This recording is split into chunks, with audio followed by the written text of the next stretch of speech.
Hello and welcome to the PC Perspective Podcast. You have reached episode 799. Well, I don't know if you've reached it. We've reached it. It's a milestone almost. Milestone Eve, November 13, 2024. I'm Sebastian Peak. I'm Jeremy Hellstrom. I'm Josh Walrath. I'm Brett Van Sproenberg. You know, when you said you had reached, I was waiting for you to say a non-working number. Yeah, that's kind of where I was waiting for you to go. But anyway. Speaking of non-working numbers, I'm number 5, Kent Burgess. Thanks for joining us, Kent. And everybody, I just misspoke at the beginning, and instead of starting over again, I just went with it and made it worse. Probably. Sebastian, you're really good at being yourself. Thanks. I'd like to follow up with that. Thanks, Bront. You can support PC Perspective by going to patreon.com/PCPer. That's PCPer. That's short for PC Perspective. You know, years ago, Ryan Shrout decided to switch the URL from PCPerspective.com to PCPer.com. But then, well, in those days, they charged by the letter. Well, he still owned both domains because if you go to PCPerspective.com, it just redirects to PCPer.com. Mm-hmm, mm-hmm. So it's complicated, but just go to patreon.com/PCPer and support us, like Bobby P. Bump. I'm sorry. Well, it's Bobby P. Bump. It's the Bobby P. Bump. Bobby is okay. When you capitalize the B in bump, yeah, I assume it's not related to Philip Bump. It's not. No, Bobby P. They stand alone, but they also stand with Imaginos, who also has a bump, which we appreciate both of those bumps. Are they calling themselves Bump, or are you saying they're giving us a bump? We're bumping them. They've bumped us up. So in Bobby their P. estimation, they've bumped us up. Oh, okay. That's not we're bumping them. What are they going to do with all those bumps? Wouldn't you like to know? Yep. The look on Sebastian's face was worth it. And we've had our first and last Fergie reference on the podcast. Also, fangirling. Yeah, which and is Dr. nice. F, not Elf, Doctor. not like last week with Elf. F, E-F. Dr. F. No F. L. Yep. And Casey K. Can't forget Casey K. That's right. Welcome. Bring it was a big week in Patreon, so I mean we should just Exciting. celebrate that big week. Guys, thank you all. Thanks everybody. Thanks everybody. We appreciate you, and we wouldn't do this without you. And the burger segment depends on you. Josh, please talk about food. So it was kind of a disappointing day. I had just checked some messages on Facebook, and sure enough, Born in the Barn let me know they're having maintenance issues in the kitchen, and they wouldn't be open until further notice. So I had to make a tough decision. So I went to Carl's Jr. I thought, they've got a reasonable reputation as a fast food joint. And so I got the El Diablo, which is supposedly their spicier number. Of course, is 2 quarter-pound burgers on top of, it kind of looks like pickled jalapenos, but they could be fresh cut, or at least pretend to be fresh cut, but I don't know. On top of that is pepper jack cheese. Then you've got the first burger, a second layer of pepper jack cheese, and in there is their spicy fry sauce, or I'm not entirely sure what kind of sauce it is, but it's supposedly spicy. And then on top of that is 2 strips of bacon. And it's a reasonable burger. It wasn't fantastic, but it was reasonable. And, sometimes... And you got 2 fries. Well, I had more than 2 fries, but I thought I put the 2 fries there to show how, well done they were. And they were crispy, but they were shockingly kind of tasteless. I mean, they were no McDonald's fries. They were no Wendy's fries. So, it was a burger. It wasn't anything special. Oh, and it had onion rings on the top with more of the sauce and some cheese. Yeah, so there you go, El Diablo. It's time for the PC Perspective News Desk, and our top story tonight, in no particular order, Hot Hardware had an interview with one Robert Halleck. talking about the Intel Core Ultra 2000S series, aka Arrow Lake, for desktop. And the launch did not go exactly to plan. So now we have contrition from the Intel side. We have, well, let me just read you the quote from Robert Halleck. I can't go into all the details yet, but we identified a series of multi-factor issues at the OS level, at the BIOS level. And I will say that the performance we saw in reviews is not what we expected and not what we intended. The launch just didn't go as planned. That has been a humbling lesson for all of us, inspiring a fairly large response internally to get to the bottom of what happened and to fix it. End quote.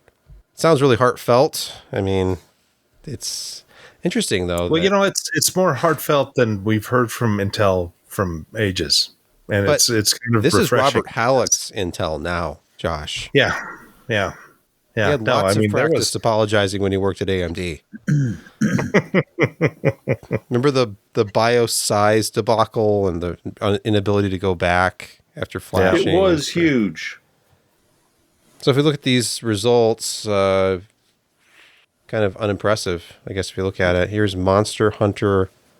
If a 9900X is absolutely wiping the floor with a 285K, and that processor can't even beat the older 5800X3D, just imagine what the 9800X3D would do to it. Oh, wait, we already know that because we've seen the reviews.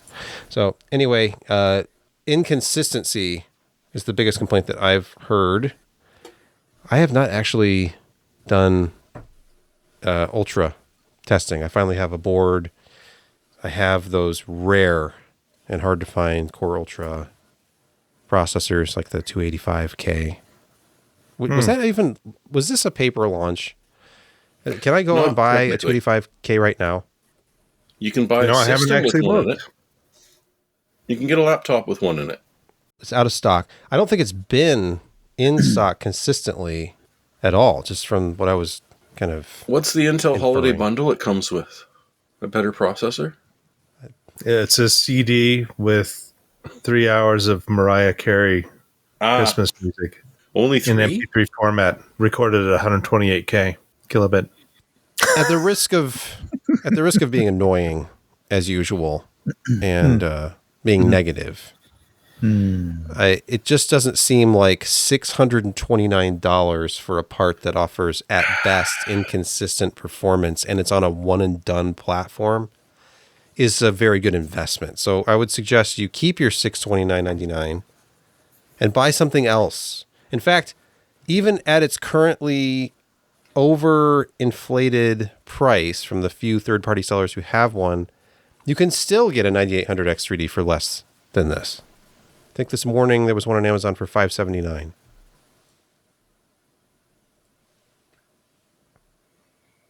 When's the next drop supposed to be? Tomorrow? Maybe? We'll talk about that. No. Yeah. We'll talk about that. Anyway. That's another story. So, yeah, Intel, they're sorry. They promised never to do it again. No, that's not what they said. Okay, you're right. Yeah. They said it'll get we're not better. aware we've done it it until after we've done it. We didn't know. You know, Josh brought up the next drop of Ryzen 7 9800X3D. It's been moved, at least at Mind Factory. Now, Mind Factory is that place that does all of this tracking, and it becomes public, so it's such a handy reference to find out what kind of PC hardware is selling to the enthusiasts. In case you didn't know any of that, sorry for explaining it if you did. So Mind Factory is now expecting the next shipment Happy by New the Year. end of December. Or maybe beginning of January, you never Happy New Year. Yeah. Now, we mentioned the words paper launch, I think I did in the last story. You might have referenced it. I mean, we saw the picture, like Lisa Sue had all these boxes on the table, and then we saw the Mind Factory thing where they had like 2 really big cases full of processor stock. But what if that was it? Very big boxes filled with them. They listed on the sales, it was almost 700 units. Mm-hmm. So if you think Mind Factory, who sells quite a bit of stuff, only got 700 units. Yeah. But they're in Germany, so. There's a lot of PC enthusiasts in Germany. There are. How many do you think Amazon got? They might have gotten a few. A few. At least Yeah, they're out of them now. At least 700. Yeah. Maybe it was a 5,000 to 10,000 unit launch for the first week worldwide. So it where's wouldn't the surprise second me. I don't know week? anyone that bought one, so they must be fake. Yeah, it took about 15 minutes for Newegg to sell out. Yeah. Yeah. So Josh, you were right. Couple people in the chat says they got one. Yeah. Really? Been that Okay. bad. Okay. At least two. Fixer, it 3. didn't happen. What? Thanks. Pics of the processor. Pics of the And, processor. only. they had several areas. New York, Micro Center had them in stock. You'd have to go pick them up, but you could order it You'd and be go right. pick it up. I could have pre-ordered and gone and picked one Wow. up. They would have held it. No, They would you- have held it. I meant that Josh beat you for mentioning that store. Yeah. Oh, what you didn't know is I was actually looking up availability on Micro Center the past 15 minutes for some That of does these. not shock me whatsoever. You've probably got a widget that you programmed yourself. That'd be nice. We are out in my area. The key to Wow. Micro Center's success with keeping them in stock is that they are in store only. That is correct. However, you can reserve one and then drive Right, in. but you still at have to your go leisure. in. I feel like the low hanging fruit is just to buy too. whatever's available on Newegg. Yeah, and but Amazon. which store is it available in? Well, let's see. Let me Well, that says available. My local I store see. was out of stock. let's do Madison Heights. 'Cause that's in Michigan. Oh, there you go. Sold out. Sold out. Sold out. I wonder what Same. state it's not sold out, because it was somewhere Hawaii. in America. There's a Micro Center near you, near-ish you, with stock. My lord. They're actually only going Chicago. for $670 Sold up out. here. Yeah, it's sold, Sold out. That's They're right. sold Right out, there. but Apparently, Columbus, Ohio is still showing 25 plus available. Is no one building PCs in Ohio? it's just not wrong worth with- going to Columbus. All right. What is Road wrong trip with the to folks in Ohio. Ohio? All right. Let's go to the next story. Please. AMD grabs a quarter of x86 market Oh, yeah. with desktop gains, but server know- growth slow. How is server growth slowing? I thought Didn't we the talk opposite constantly is true. about this? Yes, they're this is making huge gains. Yeah. Dan Robinson at the register. Well, But apparently, it's true, but like they haven't dropped a new Epic recently, and we're getting to the end of the year, so the expenditure caps have been blown. They're So no also one's buying new moving, servers right now. Okay. they're also moving CPU money to GPU Mm-hmm. side. Yeah. So, yeah, the CPU server market probably is slowing down because they're, doing one CPU and attaching 8 stinking big GPUs to it, or whatever. It's the market itself, not AMD, that's slowing down on the server side. But they're Well, still also killing. Oh yes, they're also picking up a little bit in mobile as well. So some of their mobile CPU share, from a CPU perspective. What, it went from 19 to 23 or something like that, which is Something like pretty that, yeah. significant for mobile. Yep. Just under 23, which is really pretty good. I mean, they're making gains and they're doing it at the expense of Intel. So considering how hard they've had to work to get them back into the HPs, Dells, and Lenovo's of the world. Mm-hmm. I mean, yeah, this is huge.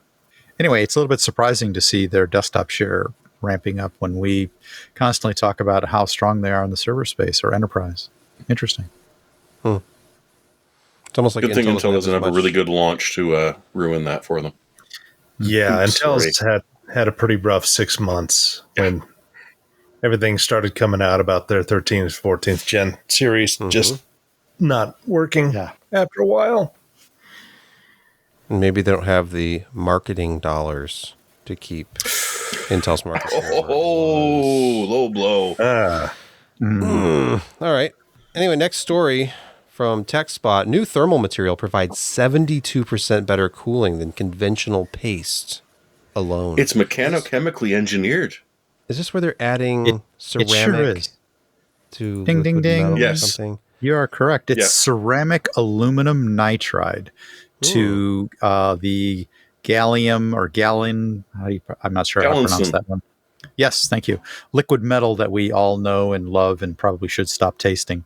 Aw. Those two things together are really, really boosting the ability of the thermal compound Yeah. to transfer heat. Very impressive. I'm really terrified that Intel is going to look at the number and say, well, oh, okay, we can do this then. because it is a dissipation, according to the article, of 2,760 watts of heat from a 16 square centimeter area. Oh, Roughly so the size of a die. So Intel is like, oh, that's it. We're good. we're good. Everything's fine. Yeah. Really, this is supposed to make its way into this compound, whatever you want to call it. This formulation is likely to make it into the enterprise space first, where cooling is a tremendously difficult problem when you have hundreds and thousands of servers in these gigantic data centers. It's a very, watts and dissipation and cooling equals dollars flying out the window. So you're likely to see the in use there first before it makes its way into the consumer's hands. Quick translation, stupendously expensive. Man, that's It's not what I wanna hear. expensive. I was hoping that the heat transfer was so effective that we could just start using large heat sinks and not even worry about fans anymore. Go back to the old imagine quiet. passive cooling. Yes. Do you remember just putting large blocks of finned aluminum on top of stuff? Mhm. And just I mean, if you're willing to go up fans. around the 25 kilo size and prop it up, yeah, you can do that. Who needs living space when you have passive cooling? Right. And you're, Just live in the passive Anyway. cooling. it's true. I can't wait. I can't wait for this to move beyond the data center so we can start, playing around with it as well. But I just And won't stop tasting it. people from crushing up their own ceramic dishes and rubbing it into today's liquid metal and giving it a try. Wear cut-proof gloves when you do this if you can. By the way, speaking of cooling and not passive cooling, by the way, No. look at this. If you're watching the video, this is a massive tower heatsink with fan for your M.2 drive. Yes, those marginal improvements you may or may not see from a Gen 5 SSD these days, they require a lot of power and heat dissipation. So check out the Team Group T-Force Z540 4 terabyte SSD with their enormous dark airflow cooler. Let's go. Is it actually branded as enormous dark flow? It just No. says Dark Flow 1. Oh, if that that's is in too bad fact a because Roman one. enormous dark flow would be Thank you, awesome. Josh. I certainly thought so. That's not that kind of show. Yeah. A newly It's a one. introduced heatsink designed for NVMe SSDs, boasting a compact design. Compact? What? How compact? It's 3 is inches this? tall. It's Wait, not as tall as your at this. GPU. Look, it only comes halfway up to the top of this pallet, fanless GPU that everybody uses. Without a backplate. Well, it doesn't have a backplate. Where's the fan? There's no fan. No, It is I using thought, it I in thought passive in your mode. picture they had a fan. They did, but I don't see any wires coming off of this on the other side either. I bet they tested it with and without fan. What do you want to bet? Oh no, the fan is embedded. Hey, there's- Scroll back there's up. the Scroll fan. back up. The fan back is up. embedded. Keep going. Keep This going is up, and you'll this see. was what Look I at was gonna that. say. Well, there are Oh. screws. You could still take it off. Yeah, You the could. 40 mil fan is actually I think it's bigger than 40 mil. I think Is it's it? more like 8. That would be great if it was 80 mil. It's not 80. No, I'm sorry, it's afraid- not because no, it's the smallest part's 24/7. Uh, So yeah, it's like a 20 mil fan. I bet you Chat that wants sounds to know cool. when we're going to like a dual tower cooler from SSD. I think it's an They important commented question. on the article too. Motherboard makers need to embrace this and start Soon Noctua separating will. the top CPU connected M.2 slot on these motherboards. It's way too close to the CPU. Put it down really far down so you can have two giant dual tower coolers, one for the CPU and one for the SSD. Why not combine them together into one massive cooler That with 4 fans? that 4. is dangerous thinking, Jeremy. What about what I want to say? Thou shalt keep NAND somewhat warm. Thou If shalt only, Don't worry. if only warm. the Maltavino were here with us right now. Phison Yes. has that under I- control. I feel his vague disapproval with this huge amount of cooling on NAND. He'll be like, okay. NAND likes to be warm That's- to operate in its most effective way. So you have absolutely, and you say that, but when they were measuring it, they were seeing 82 degrees Celsius with a hot spot hitting 90 before they slapped that thing on there. Yeah, I believe it. That's fairly toasty for even NAND. With the Dark Flow 1, it was like 51C.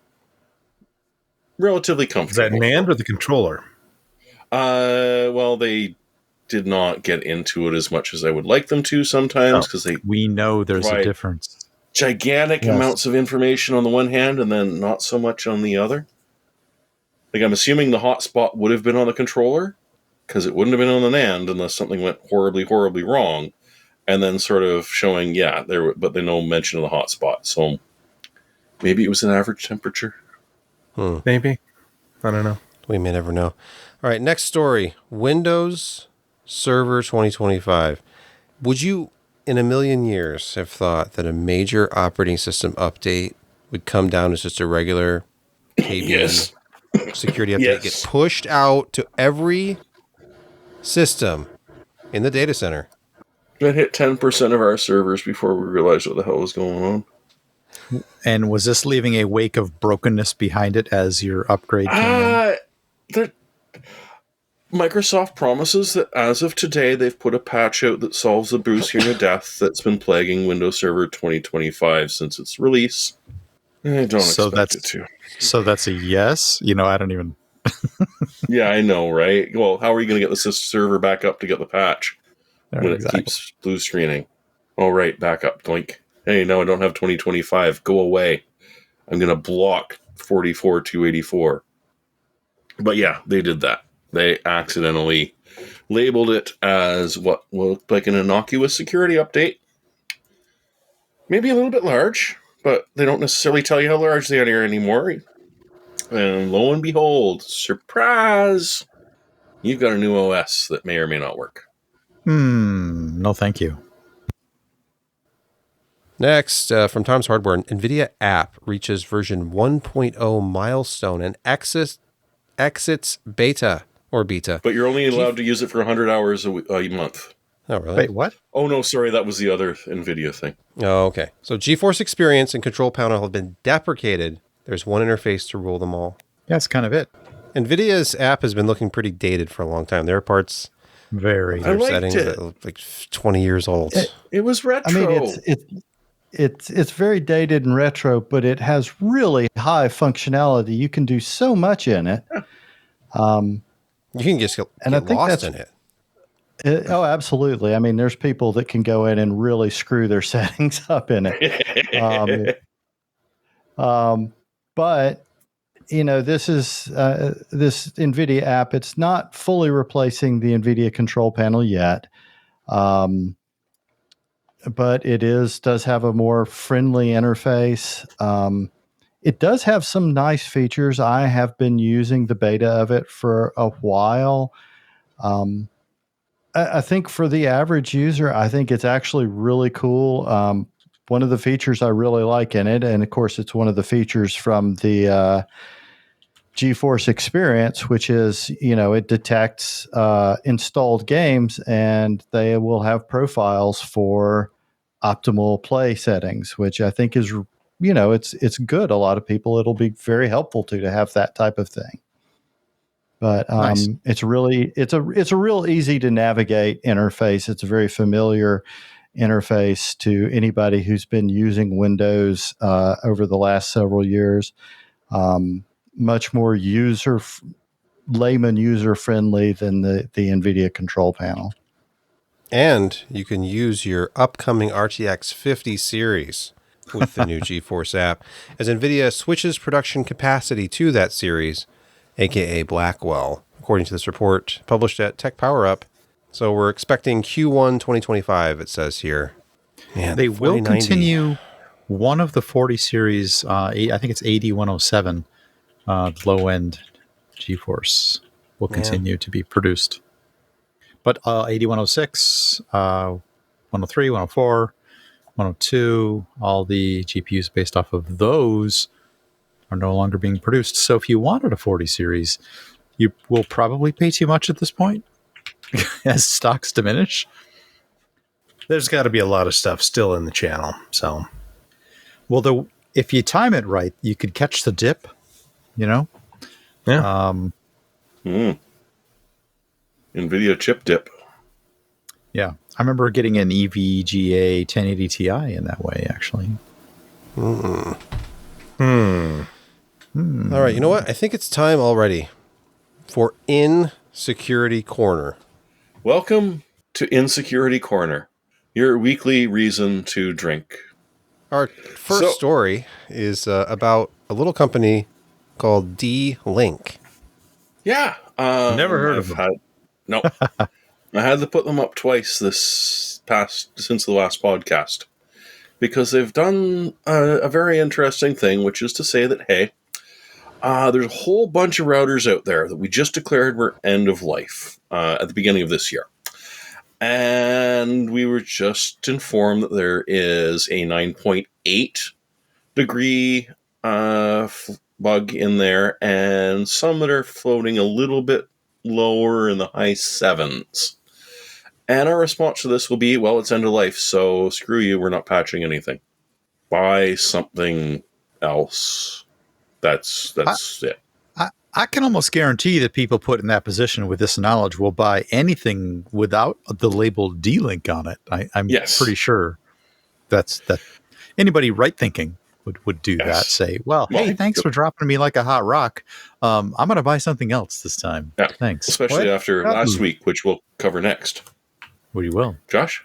I'd gotten one of their gaming routers probably 12 years ago. I used it for a while. Is that the 4100? And yeah. What? Is that the 4100? I think it was. I don't know. This one looked like a garbage can. You know. Yeah. Okay. Oh, yeah. Yeah, the round one, and it had some, LED lighting in there and whatnot. And it would never go above 10 megabit uploads. And it literally cut my downloads in half from what it should have been. And yeah, they just stopped supporting it after a while. Usually you could have one for 5 years, and after 2 years, this was unusable. So D-Link used to be a lot of fun in the late 90s. They had really good, inexpensive hardware that could do a lot of stuff, and then it just kind of went downhill. It was sad.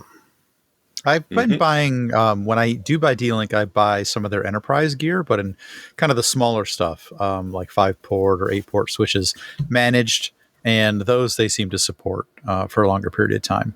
So sounds like they're giving up more easily on the consumer gear. Maybe there will be an off-the-shelf or somebody else's off-the-shelf or a public OS that you could put onto these things to save them, keep them running. But it's not really, in the typical consumer's wheelhouse to do that kind of thing. Sounds like a lot of e-waste. Yeah. Yes, absolutely. And hey, most of these were sold overseas, specifically in Taiwan. But the problem is once they're infected, they're hitting everywhere. So it's your problem, not just their problem. I used to tell people that on the internet that the entire world was your next door neighbor. It didn't matter whether they were in, Russia, Ukraine, or even Canada. They were essentially your virtual next door neighbor. Yep. But because we're going to continue on here on a theme very quickly, because we were asked D-Link to. in the news for something else too, Jeremy? Oh, why, yes. Something good though, right? Because there was the bad story, and now here's they're refusing to patch around 60,000 NAS devices. Which, everyone just likes to toss out and completely replace. It doesn't impact small business whatsoever because this is not a personal NAS device. This is something they specifically sold to small and medium business. And again, we've got a 9.2.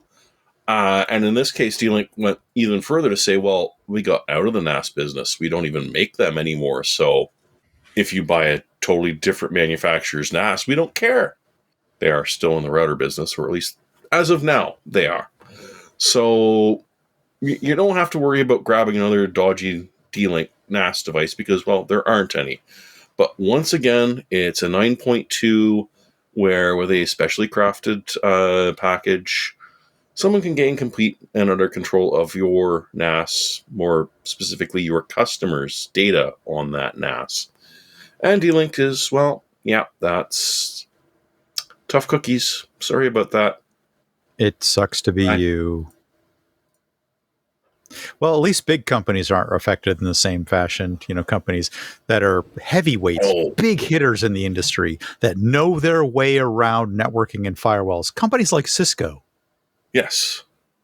They charge you more, so the security flaw is also more. Above Derek level. I see. So Cisco scoring a perfect CVSS 10. We always have to bring up when somebody hits a perfect 10. And this time Cisco did it with a critical flaw in its wireless system. I think my favorite part of this is the name that they've given their wireless system, which is Ultra Reliable Wireless Backhaul. That's literally their name for it. Yes.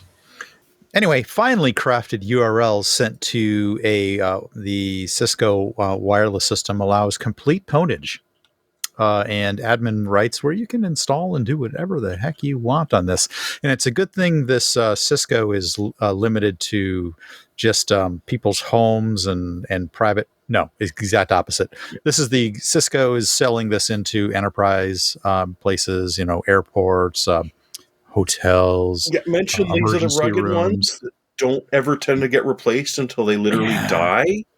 These are the ruggedized ones that people expect to, install behind the walls that we'll never see again, and just powered by a PoE. Yeah. Anyway, the point here is that this is hitting enterprise and big business rather hard for anybody who's invested in their system. This is again a perfect 10, and one of the reasons is a perfect 10 is just because the malware or the ability to wedge these is so trivial, so easy, and so complete. Your ownage is 100% after this. You don't need to leverage script kiddie level, if you know what I'm saying. Yeah, you don't need to leverage 3 or 4 other flaws to be able to get in. It's just it's wide. You don't have to chain. Open. There's no flaw chaining. It's just done, one and done. It's time for Gaming Quick Hits and our first story from NBC News. Weird. Lara Croft, the most iconic video game character. They polled 4,000 gamers, more than 4,000 gamers. And they said, yeah, we like Lara Croft a lot. We like that Tomb Raider girl. And they said she's number 1. I would have gone with like something simpler, but I was a little bit surprised. In one way. And in another way, no, this doesn't surprise me in the least. I'm actually very surprised. I would have thought Mario. Yeah. Mario lacks a certain characteristic that Lara Croft has. Well, yeah.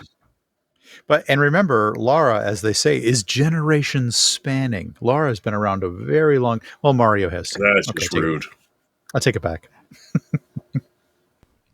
I wonder who they were polling. Is this just male PC gamers at like an internet cafe? Pretty much, yes. And movie geeks, too. Between the ages of 13 and 17. Oh, no, it went up much higher than that, sadly. Some of them, now, the polygons really did it for them. Other ones that made the list, Pac-Man, actually. Waka, waka, waka. Believe it or not, Baldur's Gate Astarion is another one. What? Okay. That wanker? Really? I'm questioning this. It's a top poll. 20. It's a top 20. And The Last of Us' Ellie was actually a widely recognized character. I repeat my previous comment about Astarion. A certain generation of people, I take it. Maybe. I don't know. Weird, interesting story. Yeah. So, Del Poco, where's Duke Nukem? Yeah, exactly. Iconic. Where's Duke Nukem? Yep. Master Chief. Where's Master Chief? Master Chief, yeah. 20, I hope. I mean, iconic, I would think. Lara Croft beat up Master Chief. FB, that's a totally different subgenre of gamers. But yeah, they were really into that. Doom Guy. What is Doom Guy's name? Yes. Doomslayer. Okay. Is this just Doom PC Slayer. games, or would it be console games too? You'd think, like, Mario. Freeman doesn't count because you never saw any of them. Sonic. You only saw him on the box cover. That's a totally different genre of Cloud gamers. Strife from Final Fantasy VII. He's not a video game character. Link even. That's true. Link. Did you know they almost had a game where Link spoke? They didn't? Almost. I thought Would they be had one like- on CDI. I thought he did speak. It was like a cartoon. Oh my gosh, you might be right. The That's third-party deep era of Nintendo that they'd like to Deep forget. cut. Yes. So is it canon? Is it canon? No. If it, No, it's not recognized Yeah. as canon anymore. What about Guybrush Threepwood? He did speak. Controversially, he did Definitely speak. did. And I thought that was, honestly, I might get flamed was for this, but disappointing. I think The Curse of Monkey Island is the best one. And I know Ron Yeah. Gilbert doesn't recognize that game. Next, GOG. Good old game. Hold on, what is this? There's a little logo here. It says, good old game preserved by GOG. Yes. Time Yeah, is so it's a racing. good old game that's preserved, by preserved. good old games. Good old games. Okay. So I see. So Heroes 3 Complete is a certified Blade good Runner. old game. Blade Runner, Yeah, Fallout so- New Vegas. oh, wait, Fallout New Vegas falls under this category? When was that released? Has it been 25 guess. years yet? Oh my I think gosh. so. No, no. Fallout 3 was 2008, 2009. So Vegas was 3 or 4 years after that. Yeah. I saw System Shock 2 in there, Jeremy. You Yeah, did. there are some great games on this list. It's just, I mean, it's sort of what they've been doing the whole time. Although they got away from the good old game label and just wanted everybody to go use GOG for some time. And I'm glad to see that good old game label being used again. But I like what they're doing is, giving people a chance that have never played these old games to play them, but also those of us that, love these games to be able to play them on our new systems and not have problems, not have to run emulators, but just be able to play the game and enjoy it. Yeah, let them emulate it for you in the background so you don't Absolutely. do that. And I mean, hey, and DRM free, fantastic. No registry hacking, no control No, file nothing. hacking, just no CFG hacking. you might need to tweak an INI depending on what you're running, but also if you can stand it running in a box, it's fine. I've only ever had to tweak some of these based upon the 3440 by 1440. sometimes. Exactly my point, yes. Yep. Yeah. Like Dungeon Keeper Original was not even Widescreen, comprehending obviously. the whole idea of ultra widescreen. No, Yeah. of course not. Somewhere there's Pirates. There's some great games on this. Two of my favorite original games ever. XCOM. Heroes of Might and Magic 3, the complete version is Descent. on here. Descent, as I just saw go by. Earthworm Jim. Earthworm. Warcraft 2 Battle.net edition. Oh, yep. Without needing Battle.net. Yeah. But one to the other point is that, as much as this is what GOG is for, absolutely. The integration that GOG Galaxy has done between all of the various and sundry bloody game fronts you have to install now, they actually integrate them really well. It looks well, and it works brilliantly. I'm really glad that they've sort of worked on GOG Galaxy to make it, honestly, one of the best storefronts I've dealt with. I don't launch things from Steam anymore generally. I launch them from there. Yeah. So yeah, GOG, Good Old Games. Now they're GOG, but they have a sub-brand called Good Old Game. Yes. Preserving And they'll hold classics. on to them. Because as they die off, you'll be able to get them. And if we might be preaching to the choir here, but just in case anyone knows, you can download the game. Unlike Steam, that makes it very difficult to actually download the physical game to your hard drive so that you can then install it later on when they go out of business. GOG was built to be able to let you do that. Offline installers. Always Yes. download your backup offline installer and save it somewhere. Save multiple I took out a story about some lawfare that's going on against Ubisoft on the older game. I think it was called The Crew. It's a car exploration racing game. There are people out there suing Ubisoft on the retirement of the servers because they are gone and they can't play their games, and they're doing it a sort of a breach of contract, breach of I think there's another, I can't remember the exact terminology, but they're taking them to court on this, and it is once again pointing at, oh, you bought something? Well, you're really only renting it until we decide you can't play it anymore. And you were paying for the right to access software until they take it away. It's like a lease, only they set the mileage. Now, you've got 2,000 miles. Nowadays, Lease is over. Lease is over now. Now, they're doing something not consistently, but they're doing it something, and that they're giving as the Twilight is entering for a particular title, they are sometimes giving an off ramp to say, hey, here's a single player version, an extension of the game, no longer server capable, and you can continue to play the single player version, if there is a way to play the game that way. But in this case, in that one anyway, with Ubisoft and the crew, they didn't do that. They just shutted everything down. I hope they don't do that with GameSpy. You want to continue to play that? No, I want to do multiplayer capabilities that were built into several games. Yeah. All right. Let's do picks of the week. Josh? Let's. Yeah. You want to get started? Please. I don't know. Did I pick this a couple of weeks ago? I can't remember, but I don't think so. MSI was offering like $120 off like last week. But it was only limited time, but now they're only offering it for $100 off. So it is, usually in the mid 800s, and now it's $749. At one point, it was down to $729. But it also comes with the new Indiana Jones game when that gets released. What is it, Josh, for the audio? It's the RTX 4070 Ti Super from MSI. That it kind of takes the base default NVIDIA design, cooler design with the bottom fan, and then on the other side there's another fan, and you like fans, and it's got a texture to it, and it is gray with some black highlights. You're really selling this.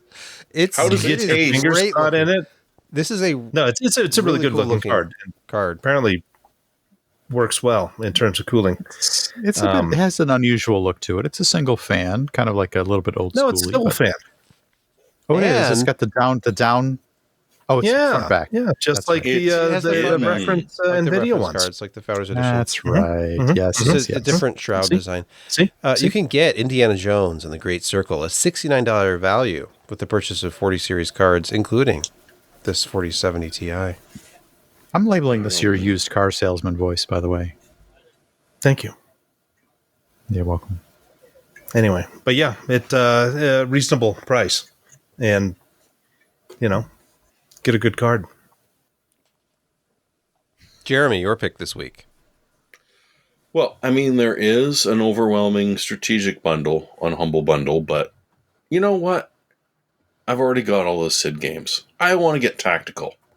And the Get Tactical bundle is fairly impressive, especially if your Dungeons 3 collection is not complete, because it is completely and totally there.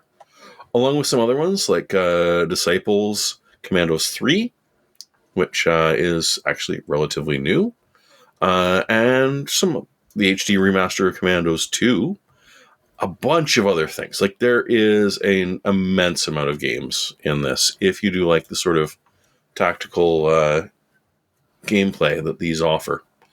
I recommend it, and I thank whoever it was that sent this to me.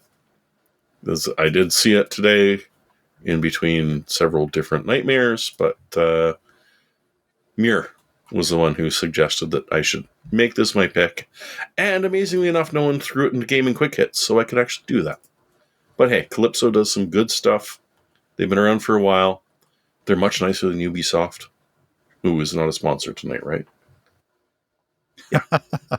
No, it's Carl's Jr. is the sponsor. Some of them are Steam Deck approved, so you could actually play them while you're eating the burger at Carl's Jr.'s. If you're Maybe gonna stay. Carl Jr. will sponsor my trip to the bathroom tonight. Oh, they already have, Josh. By the way, they just already to- have. They just that roiling you feel in your stomach in that Yes. midsection. That's sponsored by Carl's Jr. Brett, your pick this week. I'm usually a dyed-in-the-wool Ubiquiti guy, except when I'm not. But in this case, I'm all about high-speed networking. 10 gigabit is actually getting cheaper, and it's not by one of our favorite vendors. This is actually by Microtik, however you like Can to we pronounce trust them? I mean, Yeah. they got Yoda there, so it. No, that's totally fine. This is a review from Serve the Home. Very positive on this newest version of the 4+1 port 10 gigabit switch. This version is a little bit different than the previous version, which I happen to have here in my hand. If you want to cut back over, this is the previous version that you have to use transceivers for. Very similar in operation to this. They have has an OS. It has a router OS and a switching OS on it, so they're managed. This one I expect to as well. The price is right. It's just under $200 for this, whereas the similar Ubiquiti one is $100 more. So this is small form factor. There's a picture of the one that I have. Small form factor, 4-port +1 management port or PoE port. 10 gigabit switching, passively cooled, very big heatsink, very positive review. The price is right. So this just portends more and more switches hitting reasonable prices for 10 gigabit switching. Very exciting for inside your premise space to be able to serve up very, very fast networking from your NAS or wherever, getting from point to point. Yeah, I'm excited about the fact this is getting cheaper. The funny thing about this is they Serve the Home actually ordered one of the new Ubiquiti switches to compare the internals to this one because they suspect it's very, very similar. Yes. But the real question is, will they I know still what the real love question you is. when it's 64? Okay, that is not the question I expected. Or will they just abandon it like D-Link? Exactly. No, I mean they still make this one, so Oh, okay. Yeah. For now. Yeah. For now. Microtik. They seem to be. You need to work on your more, Latvian accent. Yeah, thank you. Microtik. Microtik. Microtik is so Microtik. dedicated. Microtik is best. very Microtik is dedicated. Very best best. switch. We Is have all the best switch, switch. for you. No, we you're going a get little good bit switch too for you. east with You that. want? We get this. Anyway, take a look at this It's one. Latvian, right? Serve Home's got a nice It's a article. proud product That of is correct. Latvia. Yes, That is they correct. are. They've made good switches for the price. So Yes, Yeah. they have for a long time. All right. Kent, your pick this week. So I've actually picked this before, but originally when I was looking at this, I was really going to recommend one of the 1111 sales on one of the many Chinese audio websites. This particular site is Hi-Fi Go. They're still running their 1111 sale on a lot of products, but this price was just outstanding. These are the Pula PA02 in-ear headphones that I've been using for a while now. These are on an amazing sale right now at $129.99. These have one dynamic driver, a 10 millimeter dynamic, and 4 balanced armature drivers. You can get it with 2.5 millimeter, 3.5 millimeter, or 4.4 millimeter cables, and in a red or a green fashion, as it were, appearance. They are outstanding headphones, as good as anything I've ever listened to. And at $129, you can power them off of just about anything, even if your phone still has a headphone jack on it. Yeah, so I thought I would pick them again. Those were the days when it had a headphone jack. That's going to do it for this week's PC Perspective podcast. I want to thank you for listening, watching, So tuning in live as we record this Wednesday nights at 10 Eastern in the United States of America and actually all around the world. We have a global panel of podcast panelists. I'm sure Every IP address is your neighbor in the world. I think we established that earlier. In Newfoundland. Mm-hmm.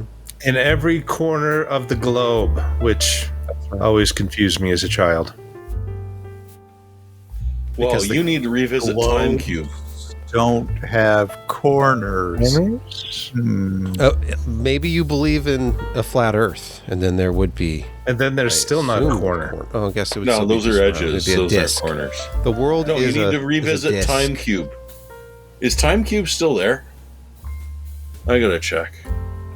Well, if it's actually a dodecahedron, then yeah, we got lots of corners. Yes, it does. It's actually an oblate spheroid. A little bit flat at the bottom and then wider at the equator because of the moon's gravitational pull. You saying we're a describing- little bit wider in the Describing middle. someone's physique right now, or what are we- Exactly. Yeah, he's Oblongish. What did you call me? An oblate spheroid? Yes. Don't talk about my mom like that. All right, I think the show's over.